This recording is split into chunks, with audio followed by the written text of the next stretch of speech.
A key human rights partnership between Australia and China has been quietly suspended, signalling worsening diplomatic ties with the Asian superpower. There are growing concerns about Beijing's human rights record, including the mass detention of religious minorities and the banning of 2 Liberal MPs. Let's go live now to our political reporter, Liza Edwards.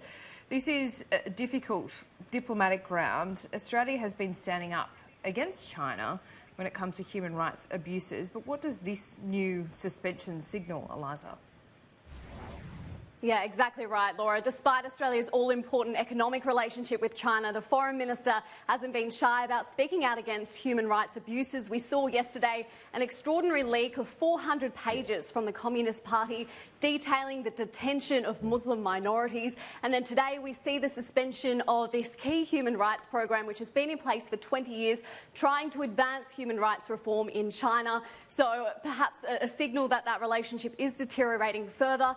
We've seen other Liberal MPs also speaking out against China.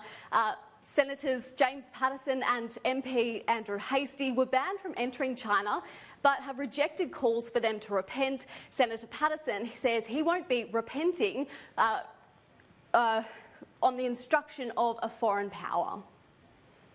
I'm not at all deterred from speaking out. If anything, this experience has hardened my resolve, and I know Andrew Hastie feels the same way.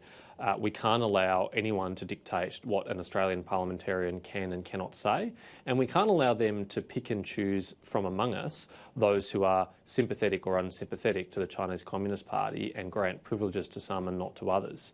That's probably the most disturbing thing about this scenario, Chris. It's not that Andrew and I have missed out on a visit to China. It's that every other parliamentarian looking at this in Australia will be contemplating in the future, should they speak out? Should they share their genuinely held, sincere concerns? Or would it be better and easier just to say nothing?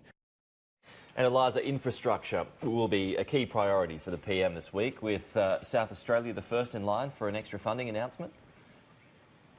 Yeah, that's exactly right, Pete. The PM are expected to focus on fast-tracking infrastructure projects this week, starting with a $400 million boost for road upgrades in South Australia, and also to help pay for cost blowouts for major projects. Laura and Pete.